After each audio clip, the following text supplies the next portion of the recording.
you did do-it-yourself punk rock tours. I was in a band that started like going up and down the coast and going other places. School wasn't really like, 8:30 to 3 o'clock. School wasn't conducive with me having a job, because you have to have a job if you want to be in a band. You got to buy gear, you got to rent, whatever you got to do.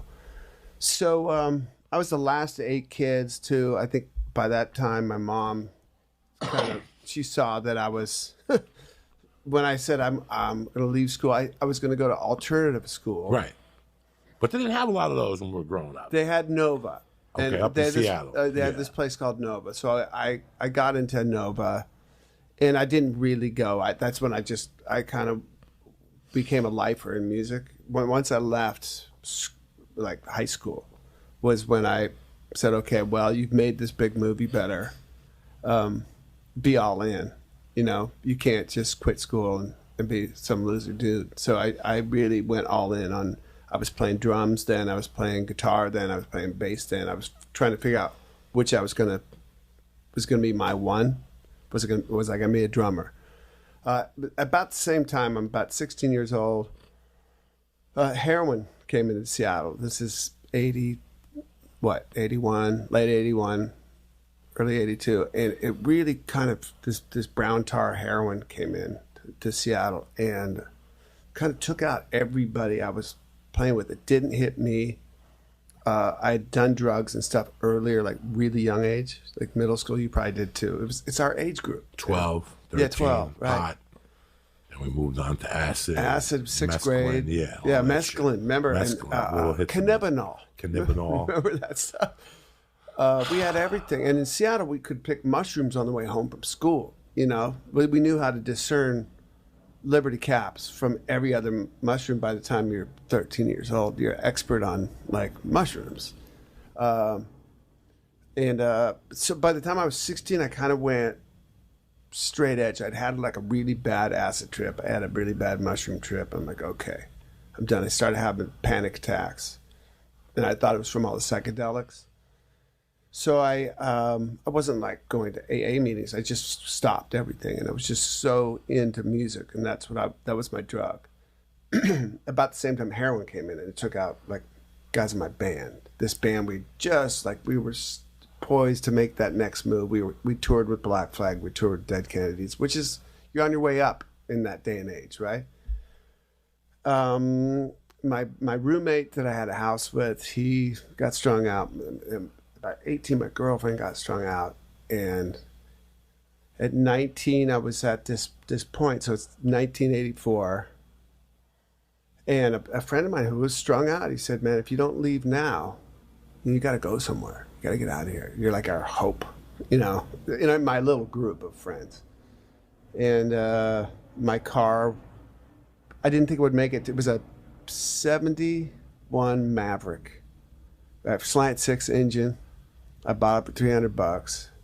Like, okay, New York's 2,500 miles away or whatever it was. LA's 1,200. I've been to LA and played. So I headed south. I moved to LA. Now, what would you do the first couple months in LA? I mean, I was busy. I got a job first at Black Angus, first day I was here, like on the way. I drove in, this is how green I was. I drove into down over the Grapevine. Got into Northridge, the 405, right? Got in Northridge, I see lights.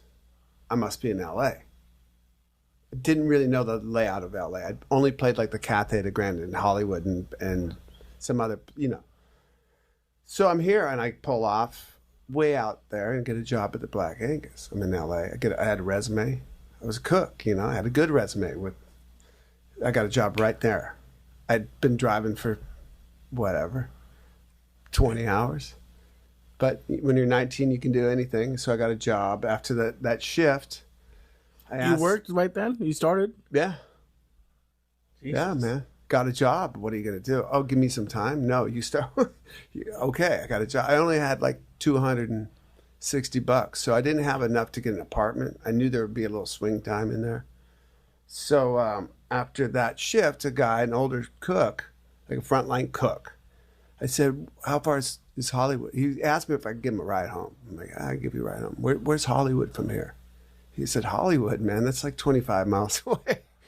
So he gave me directions, and I went to Hollywood that night. Slept in my car for the first couple weeks. Like washed up work. Finally was able to get an apartment at this really cheap place behind the Chinese Theater. The Olympics had just left L.A., the Summer Olympics of '84. Olympics, yeah. So what I didn't know, now I have all this great leisure of retrospect, right? This great knowledge of retrospect. The '84 Olympics, what the LAPD had done is cleaned out LA. You ever heard about this? Yes, I was here. I came before the Olympics. You were here. I came and my uncle said he'd get me a job with the phone company. Okay. For the Olympics. Now, comedy was not on my radar. Right. Nothing. Entertainment was not on my radar. I liked movies, shit like that, but there was no way it was on my radar. And I came, I think I stayed a week, and then we got into a beef. He said, I don't think you really want to stay for the job, and I left. But then I was here, and I was just in shock. I had come to L.A. a lot when I was a kid to visit my uncle. My mom would send me to Disneyland and SeaWorld and all that shit. But when you live on the East Coast, your impression of L.A. is beaches and blondes and bitches. And next thing you know, I'm saying I'm in Glendale, and it looks worse than Newark, New Jersey. Right.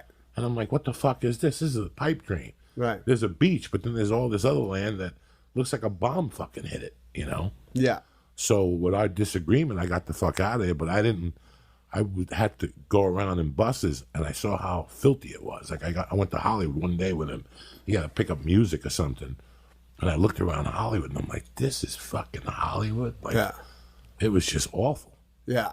So it's well known now, but the cops came in and they cleaned out Hollywood and cleaned out the places where people for the Olympics would be. They want to make LA look great. And so I guess they shipped like homeless people to Arizona or Orange County, got the hookers out, got the drug dealers out, cleaned it up for that, whatever it is, 2 months that the Olympics are here. And unbeknownst to me, I moved right after the Olympics, September 14th, and the cops just left. And so everything came back into Hollywood. It's like the Wild West. And but the good side of that was rent was super cheap. Nobody wanted to live there. And so I got an apartment it wasn't cheap to me. $200 a month was a lot of money. But I had my own place. It was cockroach infested. There was the police helicopters all night long. Like and it'd be right next to my apartment. Whatever's going down, I hear people running by my window. There's bars on the windows. It was culture shock from Seattle for sure. But so I got a job. Yes, what I did. There was a newspaper called The Recycler, which was you could get everything from washing machines and lawnmowers, cars. It's still around, isn't it? It might be still around. And it comes in like little magazine things as you're walking on Hollywood. You can open it up right. And they had musicians wanted musician things in the back, and I went through this like, what am I going to do? And there was a guy named Slash. Needed a bass player. I had a bass. Don't think I had it. I might have had a little amp. Influences are Aerosmith and Fear and Alice Cooper. I'm like, that's right up my alley. Punk rock was the hardcore kind of coming in, taking punk rock out of what it originally was, which was this kind of open thing where everybody was invited, into this more restrictive, uniformed thing. By '84, punk rock was turned into this other thing. Well documented. So I looked at this Aerosmith, Fear, Alice Cooper. The guy's name was Slash, and I thought, my name's Duff. He's a punk rock guy now, looking to make whatever's next ours. And I went and met Slash and Steven Adler down at the Cantor's restaurant. They had a bottle of vodka, and we just talked about music. I had blue hair. They had this long hair, and it was that again was kind of culture shock. I'm sure I was me walking in with like this. I had this, my pride, I still have this black and red, like John Shaft pimp, long leather jacket and blue hair. And it had an Anarchy A on the back of the jacket, classic. And so I think we probably shocked each other, but we all talked the same language as far as music went. And I went to Slash took me back to his house that night, a few blocks away, his mom's house. He played guitar. And I'm like, you're not old enough to play like this. Like, I'd never seen anybody play. Like, he plays like he does now. He played like that then. How old was he then? We were 19. So you were all kids. Yeah. And, again, I told you before we started this, like, Slash mom was really, like, cool and generous with me. And, I mean, I didn't feel like a young kid. She saw me as a boy alone in L.A. To me, I'd toured, punk rock tours, done all this stuff. I was ready for whatever's next. But she remained in my life, and my wife and kids to come later on in their lives, too. But then I met Izzy. Things happened pretty quick, Izzy moved into the shitty apartment building across the street from mine. I saw this guy, looks like Johnny Thunders. He's got like the long pimp jacket too. He's at the phone booth. And we talked, and he goes, I'm starting this band. Me and my friend, this singer Axel. And I'd seen, Slash had taken me to see this gig at the Troubadour where Axel was the singer of an early version of LA Guns. And I saw this guy come out, and he was like Henry Rollins. He was that intense and real. And like I backed up a few steps, like one of those guys. And I still to this day, I love the people, guys or girls, that scare me somewhat, where I take a couple steps back. Because I love that intensity. Iggy had that, Henry Rollins had that, Bad Brains had that, Axel has that. Anyhow, long story short, we started playing, all 5 of us together, within maybe 4 months of me being here. So now it's 85? It's 85. I think our first gig ever was June of 85. I could be completely wrong. Somebody's going to call in and say he's totally wrong. But I think it was June 85 of that 5.